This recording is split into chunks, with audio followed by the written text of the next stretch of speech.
Hi, welcome back to the Always Right podcast. I'm author Karisa DeLay. And I'm author Jaime Vendera. I told you I could not be silly. Yes, you did it. We have a special guest with us today. We have upcoming author, Miss Willow Grace, and we are going to introduce her today for the first time to the writing world. Would like to say hello? WG. Yeah. WG. I'm In the excited. house. I'm excited. So Right. Willow, I gotta know what inspired you to even start writing, because this is your first book, and I Yeah. want to know how you came up with this story Yes. without giving it away. Yeah. Honestly, the very first version of this I wrote when I was about 13 years old. I was sitting in my middle school English class, and my teacher said, "Hey, you guys have 15 minutes or so to write whatever you want. It could be a short story, it could be just like a journal, whatever you want to write." And I decided I wanted to write something creative just for fun. And the very beginning of Animus is what I wrote. So I think I just had been writing for a very long time and decided that science fiction was what I liked to watch. That's what I liked to read. And I was like, I want to try my hand at this. So very first version was written when I was really young. The second version, I was just reading back through it, and I thought, this isn't very good. And so I went back through and rewrote it just for fun, because my way to deal with stress is to write. And apparently I was very stressed because now I have a whole novel. So was the journey fun along the way as you were doing this, or was the journey what was your emotions when you're on this original journey with this manuscript? So it differs a little bit. When I very first wrote it, I was very young, and so it was just fun. It was just, oh, this is exciting. But when I wrote it, when I was older, rewrote the whole thing, the emotions, of course I was excited about it. My cat's trying to knock my stuff over now. Of course I was excited about writing my novel, but I also had some mixed emotions because I deal with a lot of themes of grief and trauma. So I deal with some of those really serious themes inside this book. And so some of it was me going through my own life and kind of dealing with those emotions and figuring out a way to put it on paper through these characters. So I guess it's been very inspiring to write this and to get it on paper. So did you, for me, when I wrote Raise Your Voice, my first book, which wasn't fiction, I was all over the place. I never really had a schedule. I was sporadic. I get mad, I put it away, and then I'd have a writing frenzy for a month. What was it like for you? Did you have a strict schedule, or were you more flexible as you came back and decided, hey, I'm going to turn this into a real book? When I started rewriting it, it was more of something I did as a hobby. Of course, I still work full time because I have to pay for my fur baby. But I think I tried to make whatever time I could in between my other real life responsibilities, so to speak. But I tried to do something with it every day, whether that was just brainstorming, just taking a second to brainstorm, or writing out some notes, or, hey, I want to write a little bit in this chapter. I'm going to focus on writing this chapter. So it was just something I kind of kept in my mind all the time. If I had the time, I'd sit and write. If I didn't, I'd just sit there and brainstorm to decide what I wanted to do next with the plot. So it wasn't exactly structured, but I also wasn't too all over the place. So I was kind of in the middle of those two. That's awesome.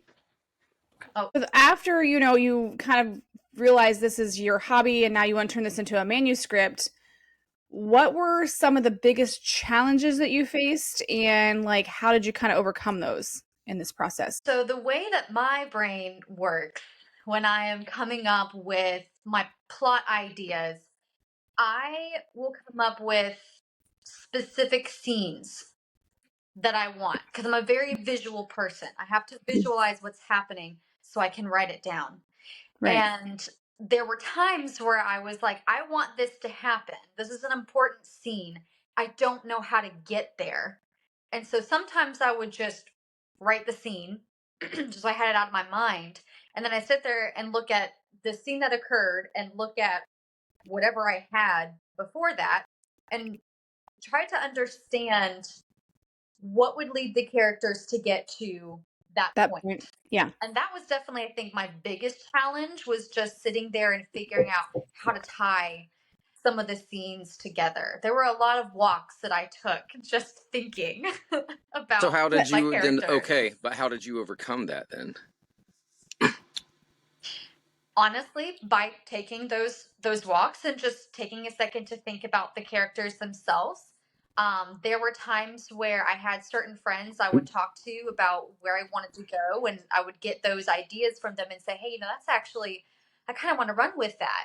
Or every once in a while, I would go to AI and just see what kind of crazy thing would this come up with. And if I saw something I liked, I'd be like, okay, I'm gonna run with that and expand on it, make it more so my own and fit my characters more. So I just use several I'm actually different glad you tools to said get that past because we've done several podcasts on that, and a lot of authors are like, AI, it's ruining everything. Well, back when recording music went from tape to digital, oh, it's going to ruin everything. I don't think so. I think it's a great tool. It's like, hey, you don't have a friend there, so AI is your friend. You can talk to them. You can add the prompts and say, well, what would you suggest? It's not like you're plagiarizing or grabbing that and doing it. It's just inspiring you. Because you didn't have writer's block. She just wasn't inspired. Which we were doing. Oh my gosh, whatever. I'm going to ask AI. So we're doing an episode. Our next episode is going to be revisiting, because we did an episode a year ago on It's AI been a and year. writing. Wow. Yeah, my husband said the same thing. My husband's like, That's it's been a year. I'm like, yes. So we did it a year ago. And what I've known you for a year. Oh yeah. we have hit our year mark. Willow, Yeah. are you really caught up on 50 plus episodes then? I haven't listened to the past She gets a pass then. I think. Yeah, Yes. you're more caught up than Jamie. I'm up to 6. Yeah. And I'm not even on this all the time. So getting called out. All right. Well, a quick thing. Are you liking AI as a tool for you? Yes, but only as a tool. I like to use it to inspire, and there are certain times where it might have a good phrase or a good word choice that I want to use, but I do not put like entire pages, paragraphs. I don't put that into my writing because it's not me. Right. And I don't want to run into the issue of, they're still exploring the legalities of AI, and I just don't want to be running into that issue in the future. I agree. Oh, yeah. Definitely agree. Back to this new book that Willow has, completed her manuscript now, and she's on to the next thing.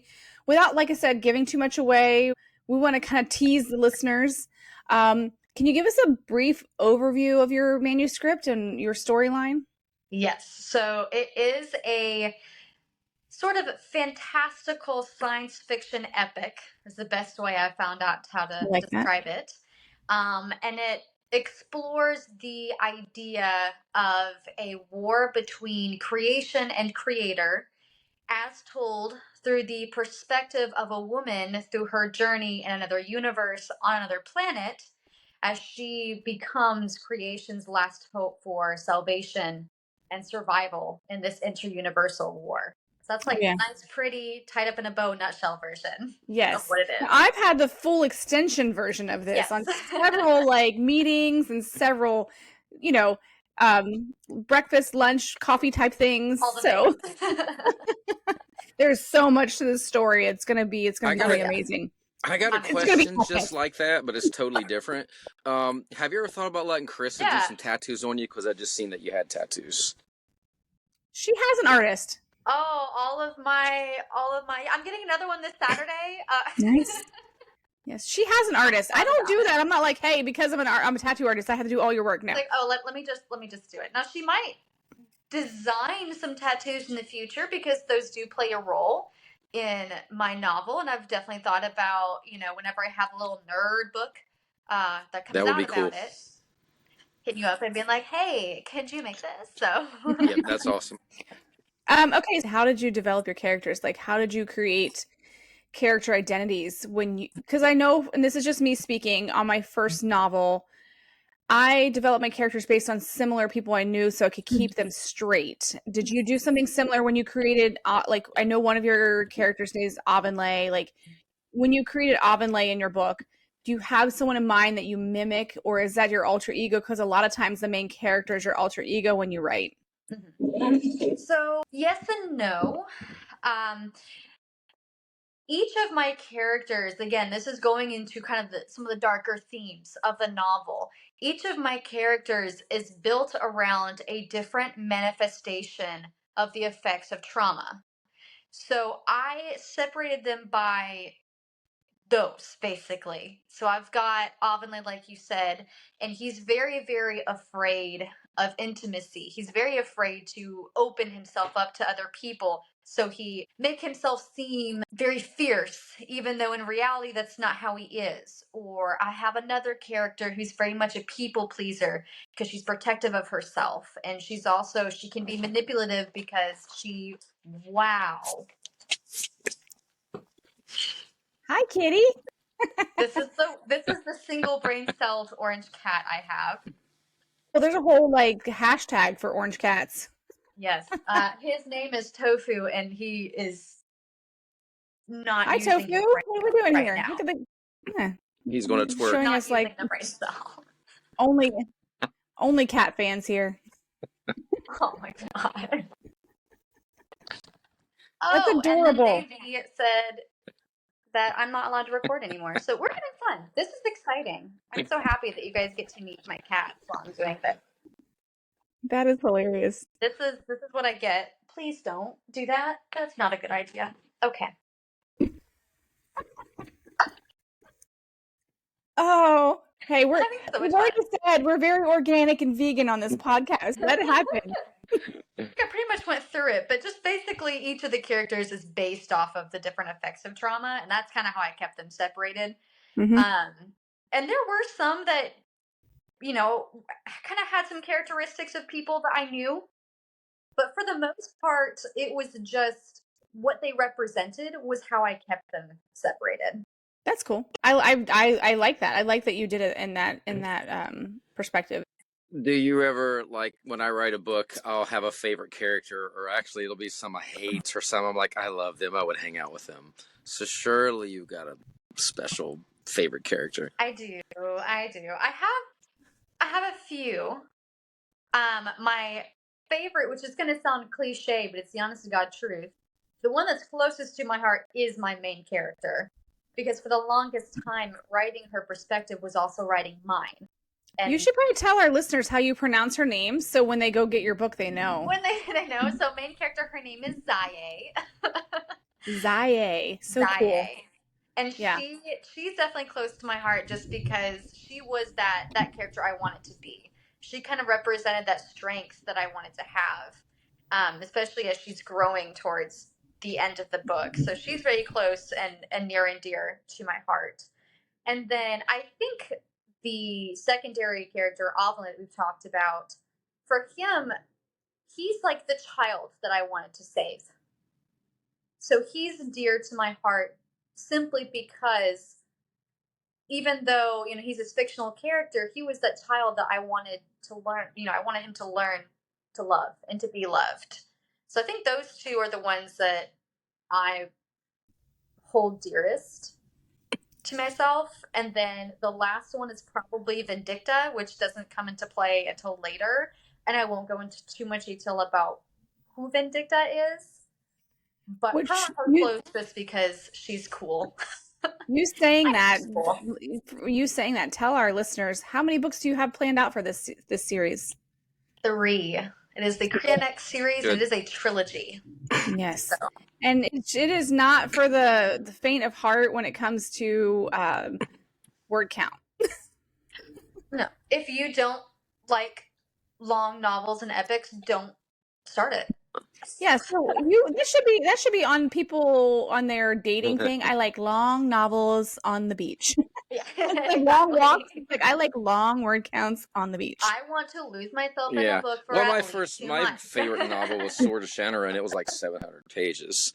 So, which ironically, I write like 100-page, novellas. So, that is very ironic that you're always like, "Oh, let's keep it short," and you're like, "But I like the long ones."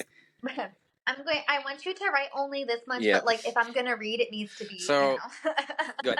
I was going to say with, when I've done a book, I've had to do a lot of research. So if I'm on the earth, like even I had this one where I'm figuring out how to get a gun on a plane for this spy. So I actually talked to a gun expert and like, how can we make it in plastic and this and that. You're in outer space. Now I've written space novels as well. I didn't really do any research. I just made that crap up. But did you do any type of research for your book? And if so, what was the process like? So I did a little bit. Because it does take place in a different universe on a different planet, there were a lot of liberties that I could take. Because even within the realm of what we know of science, when it comes to alternate dimensions, alternate universes, there's a lot of we have no idea. There's not a lot of rules that go with those. However, I still wanted to remain somewhat within the realm of believability. So when I was creating these characters that live on this planet, they are winged characters, and I sat there and did a lot of research into birds. Not only because I had to, since I work as a veterinary technician, but also because I was like, okay, what kind of things in their anatomy make it so that they can fly? And then I was like, all right, obviously I can't show this and say these people have air pockets in their lungs. Like, I can't say that in the book. But I have that in the back of my head. I have that in the back of my head of, okay, how big do their wings need to be? What does their size need to be? How is this going to be a thing? And then whenever I was sitting there, they have 2 suns on that planet. If they have 2 suns, that's a lot more energy than just our single sun, which means... I remember you and I having this conversation. Yes. We talked about, so if you're having 2 suns, what are you going to explain the gravity changes? Are you going to change, like, are you going to kind of put that in there? So I'm glad that you did that. Yeah, and I was sitting there thinking, okay, there's a lot more energy, which means that the plants that grow, the food that grows, it has a lot more nutrients in it because it has more energy that it can store. So these people don't have to, they have to eat somewhat often, but not as often because their food there is so nutrient rich. So I did a little bit of research there. I also did a little bit of research into Latin because you'll find there is a lot of things derived from Latin in this book. So I did a lot of research to ensure the words I was using or parts of words I was using were as accurate as they could be, especially if someone's like, oh, I just want to look this up real fast. They're going to find exactly what it is I'm trying to portray through these words. Yeah. So one of the things that I remember, oh my gosh, when we first were talking, and because we met when I took my cats, she's a vet tech. Yeah. And I took my cats to get their shots so we could move on base. And I was just like, I remember just seeing Willow, and she's the cutest thing. She's like a little miniature elf girl. Like, she's so adorable. And I mean, I even told my husband, like, she was just so cute. I mean, she had Halloween. It was like almost a year ago because it was Halloween makeup. It was Halloween. I was doing my Halloween makeup. Oh my goodness.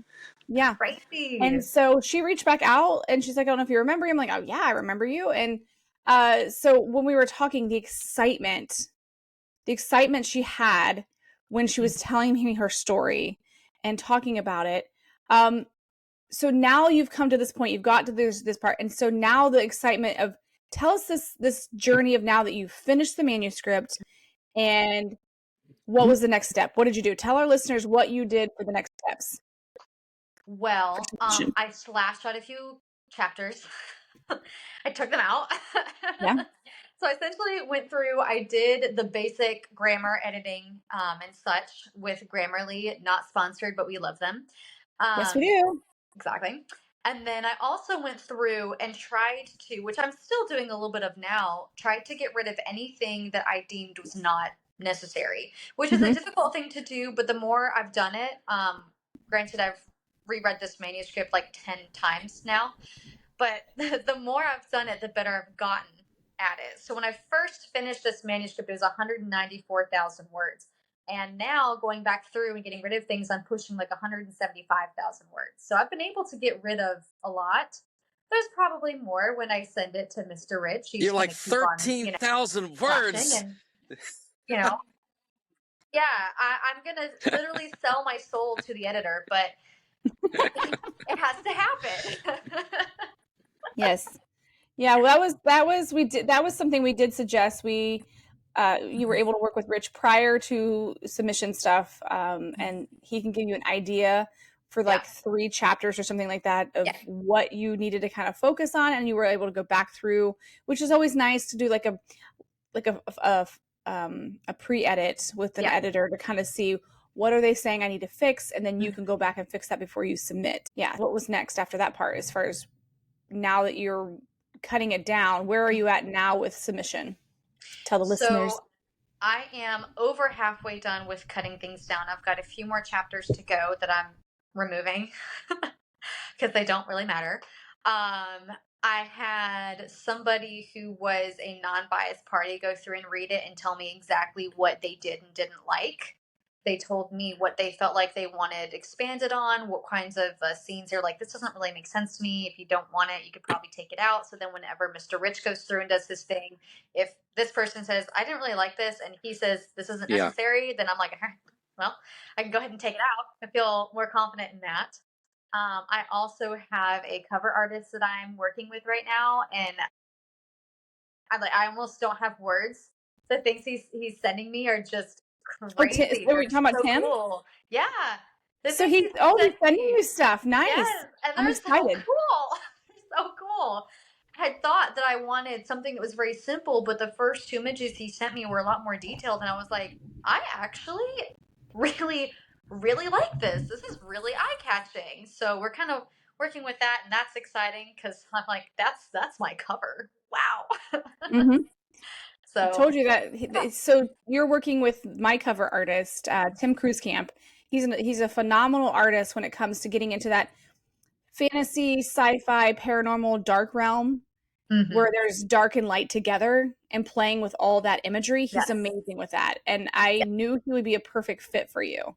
Yeah. And the things he sent me, I just have been like absolutely blown away. So I'm very, very excited for that end result, and then to finally send it to you and be like, look at this.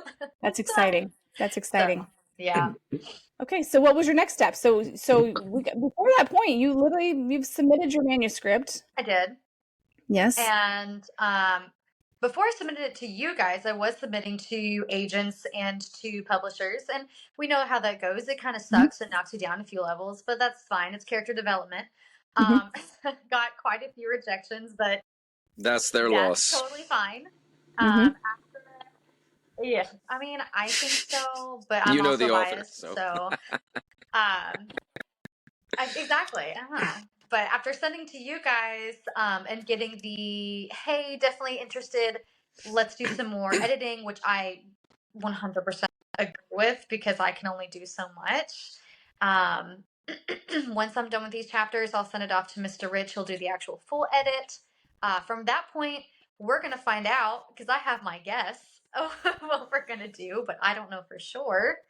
But I'm very, very excited. I'm excited for Mr. Rich to take a look at it, because I genuinely am interested to see what he feels needs to be taken out, because he knows the audience and the market a little bit better than I do, of course. And so I'm very excited to learn from him and to be a better writer overall after this process. So we've talked about, your editing and a lot of take this out, a lot of, like constructive criticism. When we accepted your manuscript and said, we'd like to take it, but before we sign the contract, can you make a little bit more editing when it comes to revising the content? How did you internally handle that? It's cool. What was your to be completely honest, how did you handle it? Honestly, I've always been someone who can take criticism with a straight face. Well, inside I'm like, this is great. I've always been someone who's able to take that, especially as I've gotten older, though. I've started to see it as, okay, this is actually something to learn from. This is a good thing. Hear this. Whether or not I personally agree, it's still something that I need to hear. And at the end, I will be better for it. Right. I already knew going into it that the manuscript needed work. I'm a debut author. This is the first time I've written a book. I don't know everything. I have a whole lot to learn. So hearing that it needed edited, I agreed. I was a little bit like, that's great. I already took out like 15,000 words. So it was kind of one of those where I was like, I know that's true. I am kind of overwhelmed because it is a big manuscript, and there were times where I was kind of at a loss because I was like, I don't really know what to do. Um, but at the same time, I'm also grateful for it because I do need to grow as an author, and being able to do this has been able to let me go back through the manuscript and actually say, this is not necessary. Mm-hmm. This was something that was implied. I didn't need to write it out. Or this doesn't move the story forward. It doesn't change if I remove this chapter, this whole paragraph, or this scene. My Well, end result the is great still thing the about same. Rich is it's not So, like he's making the changes. You do track changes so you can accept or decline. I was totally opposite of you, and most yes. authors are. They feel like they bore a child. It is perfect the way it is. It's like, I shouldn't say this on this podcast, but it's like when a parent brings me 13, 14-year-old singer. They are the next Taylor Swift or Justin Bieber, this or that, and I'm listening, and I'm never mean, but I'm honest. I'm like, they got to work on this, this, and that. How dare you? So that's how I was, with Rich. I'm like, how dare you think my child is not perfect the way it is? So thankfully, you're a better person than I am because I couldn't handle it. It's like molding the child, so to speak.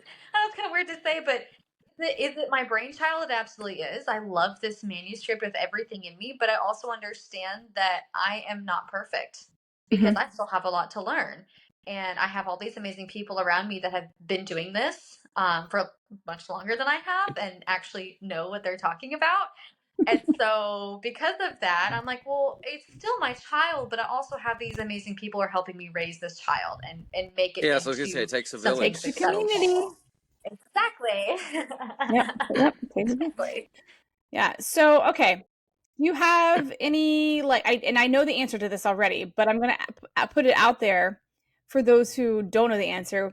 Do you have any hopes or ideas, thoughts for an upcoming project after the I Korean know X this answer series too. is complete? So, thankfully, my dear cousin is listening to this, and she's probably going to clutch her pearls and like scream right now. Um, but after the Korean X series, I do have a standalone science fiction novel that I'm co-authoring with my cousin right now. Kind of in between things because we both are very busy girl bosses. So whenever we have the time, we kind of talk about it. But there is a science fiction novel that we're working on that will aim to explore human emotion in its entirety. I think it's going to be an incredibly important perspective to talk about. It's gonna be wild to try and write. It's gonna be very difficult to write, but I think it's gonna be very important. So I think it'd be interesting to have you on when you decide to co-write something because I've not co-written anything. I know Jamie has, but that perspective of managing your time with other people. it's fun because she's also in school because again, she's a girl boss. She's got things going for her. I mean, rooting for her. And I work full time, so it's it's just kind of here and there. I'll be like, "Hey, when are you free?" And she gives me her schedule, and I give her my schedule, and we're like, "This day, this is for us." So it's very fun. And so, okay, now we're to this point. Do you have any advice from this journey that you would share with other aspiring art authors? I think my biggest piece of advice, which does sound a little cliche, is to just write it because when you're getting whatever is in your head down on paper, you just need to get it down on paper. You don't need to sit there and worry about, well, is it good? Is my writing like just get it on paper. Get the idea down, get it out of your head, and don't go looking for criticism until you are ready to go look for criticism. If someone is giving you criticism and your book isn't done yet, just get it done. And Mhm. then you can go say, okay, I have this idea. I wrote it down. I know what I can do with it.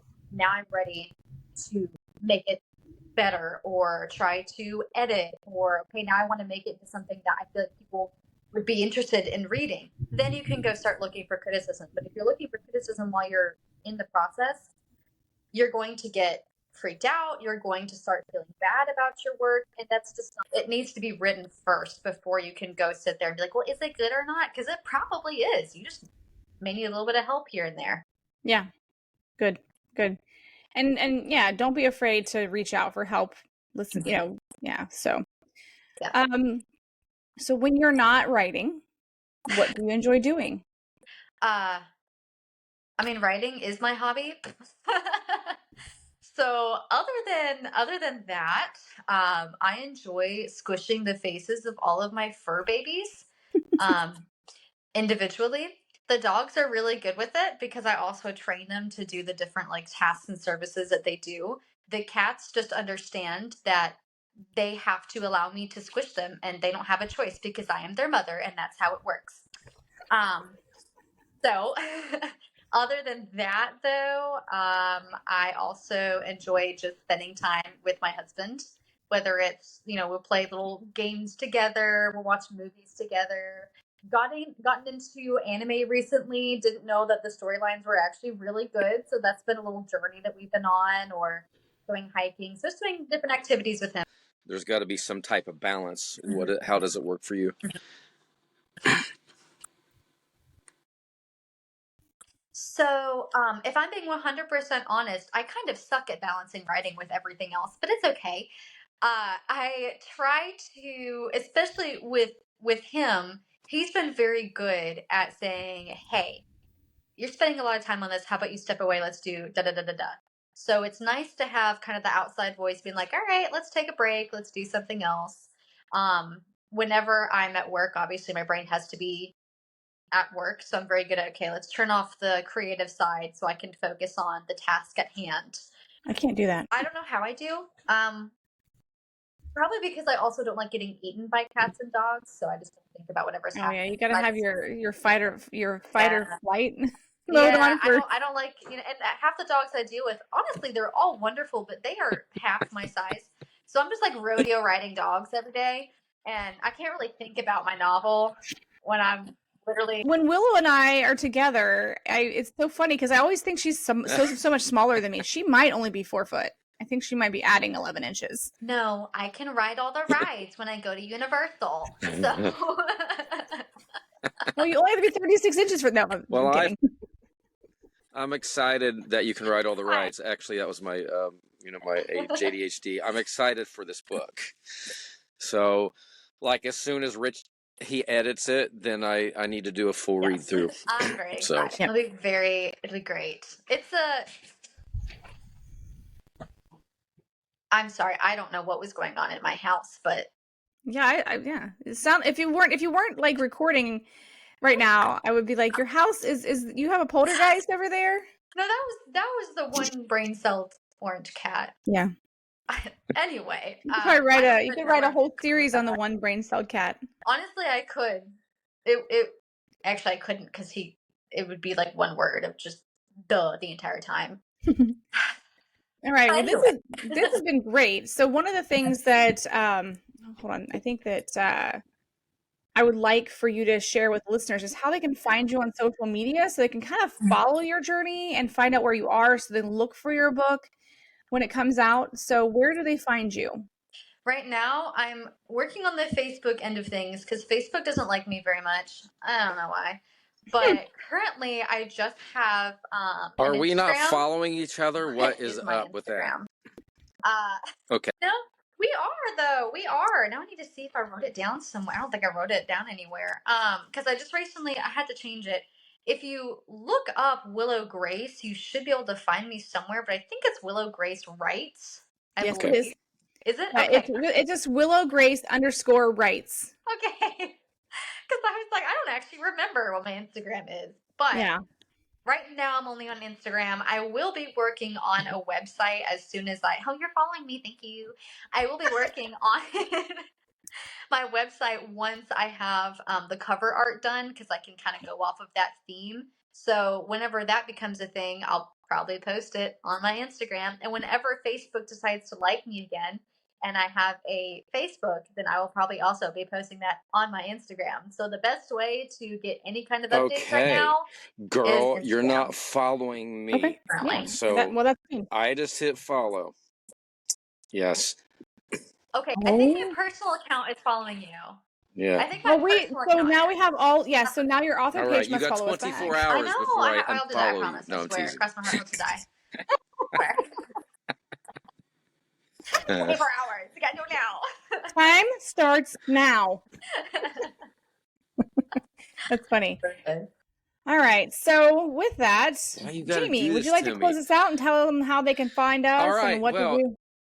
Because I like putting you on the spot. okay. Because it's so check out entertaining. alwaysrightpodcast.com where you can follow us and listen to us. And I'm messing this up, but on Spotify and Apple Music and YouTube and something else. What? Apple Podcasts. See, that's why Not you Apple don't let me Music. in these things. It's Apple Podcasts. Okay, all jokes aside, though, yeah, just go Yeah, to it's a different alwaysrightpodcast.com. All the links are there. It's Don't make me different. repeat them because I don't remember them.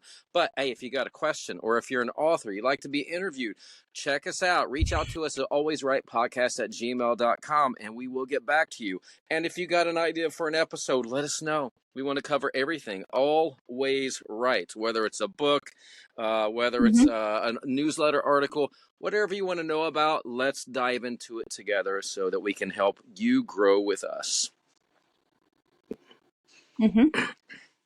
Absolutely. Yes. And we learn something from everybody that comes on here. Every single time Oh, no, we learn something I know new. nothing. So this is not a Jaime and Karisa know-it-all, that's for sure, because we do not know it all.